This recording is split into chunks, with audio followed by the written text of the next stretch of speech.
I'm Annette Taylor, author of Dreams on Fire.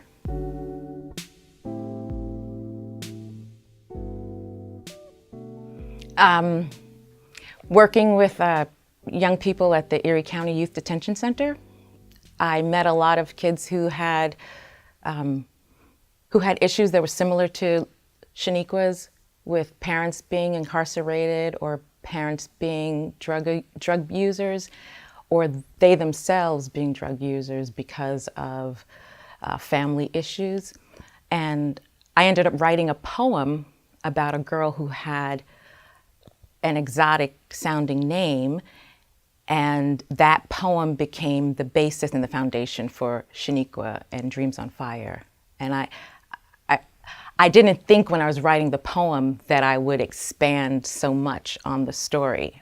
But when I got an opportunity to write a query, I used that poem as the basis, and I realized that I could develop this whole story and life around Shanequa. So that's where it came from. It was good. I think I'm wondering if it was easier because I'm a spoken word artist. What I do is I'll write the poems and then I'll read them back to myself. I feel that a lot of writers, whether they're spoken word artists or not, do that.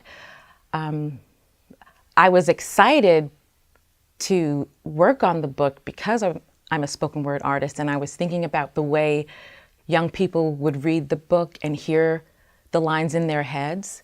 So I was trying to continue to write the way I would if I was writing a piece to perform in front of an audience, because I feel like they would enjoy that sort of storytelling mixed in with verse that sounds more like rap, and then some that sounds more like prose, and then some that sounds more like song lyrics. So I think being a spoken word artist played into that, the way the book was put together as far as each poem was put together.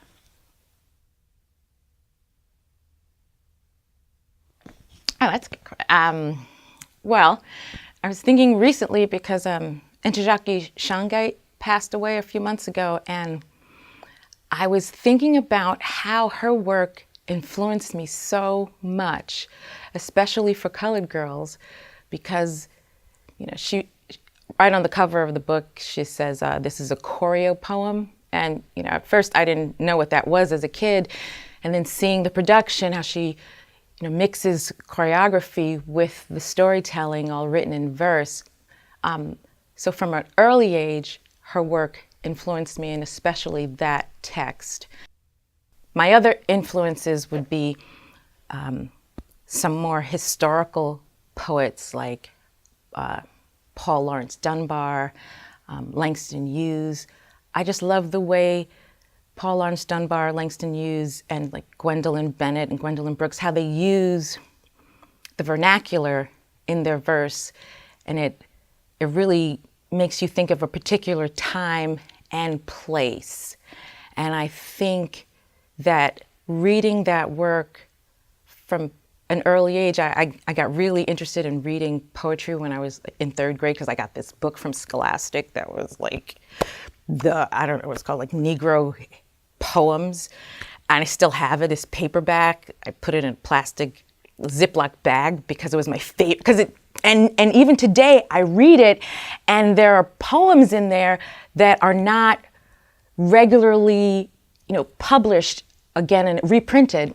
And so I read it, and it had this great sort of timeline of American poetry written by Black Americans. So those poems really influenced me because of the way they use poetry to tell stories. And I found it really fascinating because I like the fact that, it's succinct.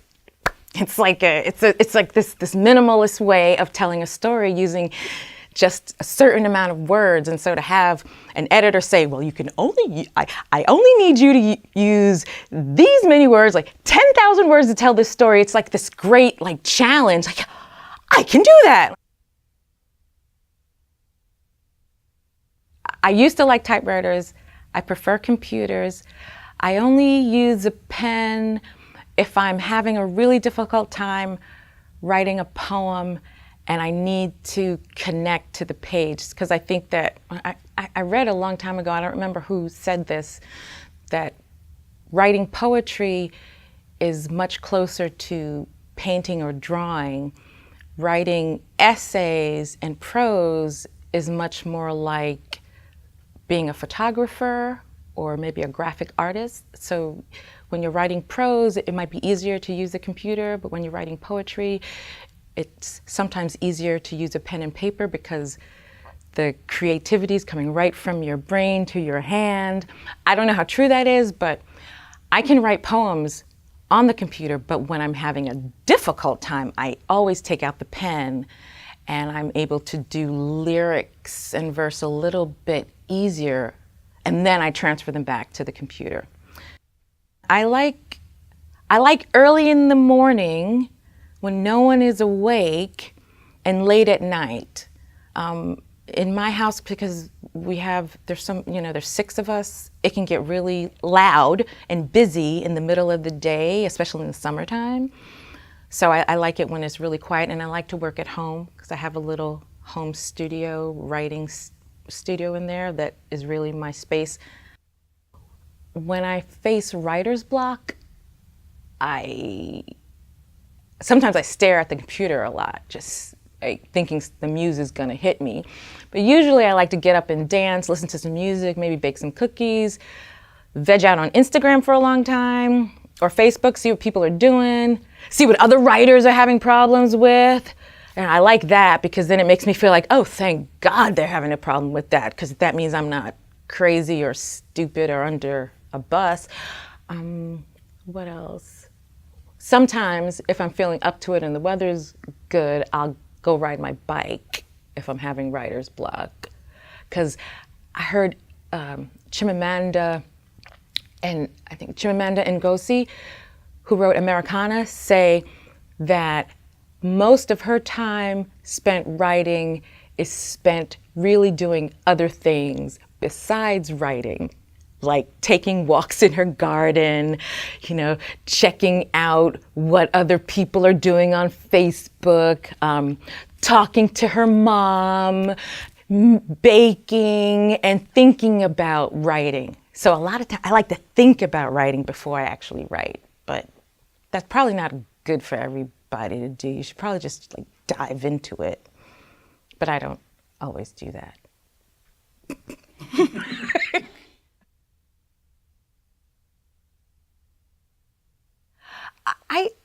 I think there was a lot of Shanequa, a lot of me in Shanequa. I think because at the time I was, I grew up in the 70s, 80s, so there were none of the cell phones and instant communication. But I got an opportunity to go to a performing arts school in Manhattan, and so I had to travel every day, bus, boat, and train to get to my destination. And every time I would show up in Manhattan at the school, I was someone different. Because it was, these people didn't really know me. They didn't live in my neighborhood, so I could be different. And I didn't reinvent myself the way Shanequa did, because my parents weren't incarcerated or estranged. But my father was a nurse, and I recently told someone this. I met some male nurses recently, and I said, "Oh, you guys are so great. When I was a kid and my dad was a nurse, I used to tell everybody he was a doctor." So that was, I never admitted that, my dad was a nurse because I was sort of offended a little by, and I was ashamed, he's a male nurse. I don't really know how to admit that. So whenever I would say, oh, my dad's a doctor, my parents are divorced, and I don't really, and I didn't see him that much. So so that was something that I was always lying about regularly. And I was thinking about how, as I got older, how ashamed I was. I couldn't come out and just say or not say. I had to make something up about my father's profession. So, and traveling to Manhattan, to like the Upper East Side every day, I would just see like the townhouses and kids going to other private schools in limousines, and these beautifully dressed women with their poodles. And, you know, I was going to a public school that was just like Julia Richmond, that was like in the middle of all of this, like this elitism. And so I thought about that when I was writing Shanequa, like how it felt to travel. And when I was traveling on the bus, boat, and train, I was like trying to think of my new persona, like who I was going to be when I got to Manhattan. And so I used that a lot in trying to, you know, write about her. As far as some of the other things that Shanequa feels she didn't have or she should have had, I use that too, because I grew up in the projects and my grandmother was a domestic. And so in the summers, I would go visit her. We'd stay the whole summer, and in between going to church every other day, we would go with her to work, and she would clean the homes of these really wealthy white people, and they would have really big homes and a room for everything. There was a breakfast room and a kitchen and a laundry room and a playroom and a pinball room and like 3 or 4 bedrooms and a finished basement and a, you know, front yard and backyard. And it was just, and I remember telling my mother once when I was about 8 or 9, when I grow up, I'm going to have all kinds of paper products, tissues and toilet paper, napkins, and paper towels. And it was because that's what I saw in all those houses. Like, and every room had little different boxes of, you know, Kleenex tissues. So, and I equated that with being wealthy, like having, you know. So that was something, yeah. So I think that there was always a distinction growing up with me with how people looked and how they sounded and how they dressed. And it was sort of like this segregating line between cultures. And I always thought that there were ways to bridge those lines. And as I grew up and met people who were wealthier or more educated, I could see that we were all just people trying to maneuver the world in our own way. And so, yeah, I related very much to Shanequa and like changing the way you dress, changing the way you speak, and sort of code switching from group to group so that you can be accepted still in your neighborhood, but accepted in the other community, and keep crossing bridges. Yeah. So, yeah, there was a lot of that in there.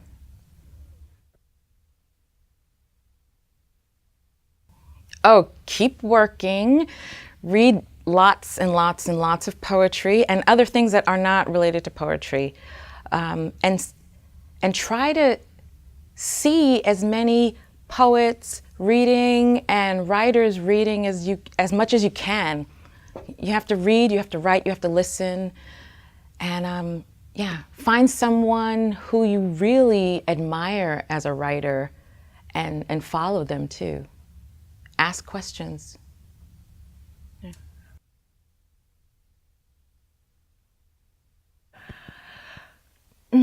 That's a good question.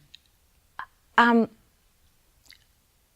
hope people take away that everyone has different struggles, and that just because someone's parents don't fit in the mold that someone thinks they should, doesn't mean they're a bad parent. It just means that their struggle is different. When writing this story, I kept trying to figure out how to describe Michael and Lisa and how to portray them as parents that cared, but had so many struggles and pitfalls and walls in their journey that it stopped them from being the people that they thought Shanequa and Lakeisha needed. So that's where Grandma Cora comes in, because she became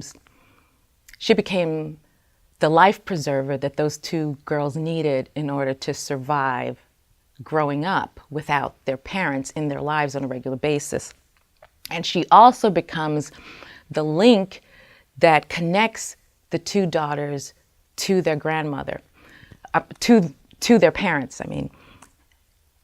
In the 70s and the 60s and in the 80s and the early 90s, there were so many children being raised by grandparents and aunts and uncles and older siblings because their parents had either been incarcerated, lost custody because of drug addiction or alcohol addiction, domestic violence. And just like when someone gets a terminal illness, we often respond with, oh, that's so awful, because in a lot of respects it is. It's so awful when children can't be raised by their parents in the way we imagine that family should be. But the other side of that is sometimes the universe has other plans and other routes for us as individuals in order to reach our goals. And those roots and those experiences that we have on the way to whatever destination we're supposed to get to informs how we react, respond, engage with others, and how we're going to live our lives. And it also helps us become stronger people.